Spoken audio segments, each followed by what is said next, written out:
Badminton കളിച്ച് vote അഭ്യർത്ഥിച്ച് Shaji വക്കീൽ. Koottala കതിരപ്പിള്ളി Sreedharan memorial badminton അക്കാദമിയിൽ ബാഡ്മിൻ്റൺ കളിച്ച് വോട്ട് അഭ്യർത്ഥിച്ച ഐക്യജനാധിപത്യ മുന്നണി സ്ഥാനാർത്ഥി ഷാജി ജെ കോടങ്കണ്ടത്ത വ്യാഴാഴ്ച രാവിലെ 6 മണിക്ക് ബാഡ്മിൻ്റൺ കോർട്ടിലെത്തിയ ഷാജി വക്കീൽ അക്കാദമിയിലെ താരങ്ങളോടൊപ്പമാണ് ബാഡ്മിൻ്റൺ കളിച്ചത്. ആരോഗ്യമുള്ള യുവജനങ്ങളാണ് നാടിൻ്റെ വാഗ്ദാനമെന്ന് ഓർമ്മിപ്പിച്ച വക്കീൽ അതിനുവേണ്ടി താൻ പട്ടിലുംകുഴിയിൽ ടർഫ് കോർട്ട് ആരംഭിച്ചതും പീച്ചിയിൽ ബാഡ്മിൻ്റൺ അക്കാദമി തുടങ്ങിയതുമൊക്കെ ഓർമ്മപ്പെടുത്തി. ബ്ലോക്ക് പഞ്ചായത്ത് അംഗം KC Abhilash, KA Johnson, CS Sreeju തുടങ്ങി കോൺഗ്രസ് നേതാക്കളും പ്രവർത്തകരും കളിക്കാരും ഒപ്പമുണ്ടായിരുന്നു.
കഴിഞ്ഞ 10-20 വർഷക്കാലമായി എല്ലാ ദിവസവും ഷട്ടിൽ കളിക്കും.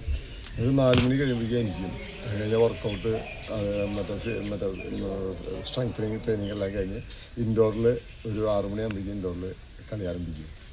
ഇപ്പോൾ ഒരു ഇലക്ഷനുമായി ബന്ധപ്പെട്ട് 1 മാസം റെഗുലറായിട്ട് കളിക്കാൻ പറ്റിയില്ല. ഇടയ്ക്ക് പോയി കളിക്കാറുണ്ട്. ഇലക്ഷൻ അനൗൺസ് ചെയ്യുന്നതിനേക്കാളും മുമ്പ് ഇടയ്ക്ക് പോയി കളിക്കാറുണ്ട്.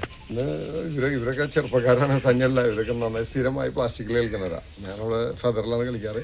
പക്ഷെ എല്ലാവരും നന്നായി കളിച്ചിട്ടുണ്ട്. ദേവി നിൽക്കുന്ന ആളുകളൊക്കെ വളരെ നന്നായി കളിച്ചിട്ടുണ്ട്.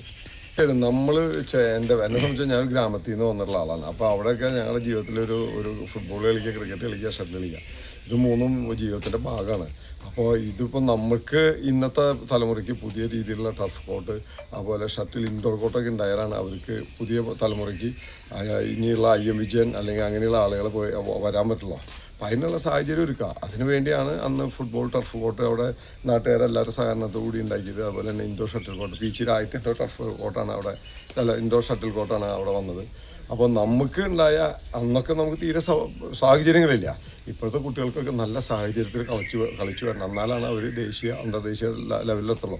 അതിനുള്ള സാഹചര്യം ഒരുക്കാമെന്ന് മാത്രമേ ചെയ്തിട്ടുള്ളൂ.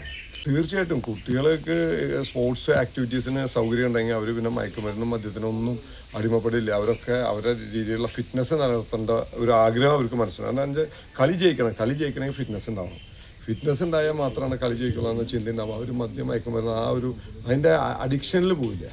അപ്പം നമ്മുടെ നാട്ടിൽ ഒരുപാട് സ്ഥലങ്ങളിൽ ഫുട്ബോൾ, ഷട്ടിൽ അതുപോലെ തന്നെ ക്രിക്കറ്റ് സ്റ്റേഡിയങ്ങളും കാര്യങ്ങളും ഉണ്ടാവണം, ആധുനിക സൗകര്യങ്ങൾ ഉണ്ടാവണം എന്നാണ് നമ്മുടെയൊക്കെ ആഗ്രഹം. അതിനുള്ള ശ്രമം നമ്മൾ തുടർന്നുകൊണ്ടേയിരിക്കും. എല്ലാവരോടും ചോദിച്ചു, നല്ല റെസ്പോൺസാണ്. ഒല്ലൂരിൻ്റെ മനസ്സ് എന്തായിരിക്കും? ഒല്ലൂരിൻ്റെ മനസ്സ് UDFിനോടൊപ്പമാണ്, ഒരു സംശയമില്ല. ഒല്ലൂർ UDFിൻ്റെ മണ്ണാണ്. അപ്പോൾ പിന്നെ അത് തന്നെയല്ല, എല്ലാ കോൺഗ്രസ് UDF പ്രവർത്തകരും സജീവമായിട്ടുള്ളത്.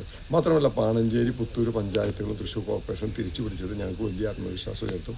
പിന്നെ എന്നെ സംബന്ധിച്ചിടത്തോളം കഴിഞ്ഞ 15 വർഷക്കാലമായി ഇവിടെ ഒരുപാട് ജനകീയ വിഷയങ്ങളുമായി ബന്ധപ്പെട്ട് ഇവിടെ ഈ നാട്ടുകാരുടെ ഇടയിലുണ്ട്. നിയമ വ്യവസ്ഥിതി അനുസരിച്ച് കോടതി മുഖാന്തരം ഒരുപാട് വികസനം നേടിയെടുക്കാൻ സാധിച്ചിട്ടുണ്ട്. അത് കേരളത്തിൽ തന്നെ വളരെ അപൂർവമായിരിക്കും.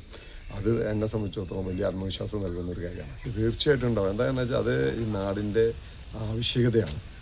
ഏതായാലും കഴിഞ്ഞ 10 വർഷം ഒല്ലൂരിനെ സംബന്ധിച്ച് പാഴായി പോയ വർഷങ്ങളാണ്. ടൂറിസം മേഖലയായാലും മറ്റുള്ള വികസനങ്ങളായാലും ഒന്നും നടന്നിട്ടില്ല. വെറും PR വർക്കാണ് നടന്നിട്ടുള്ളത്.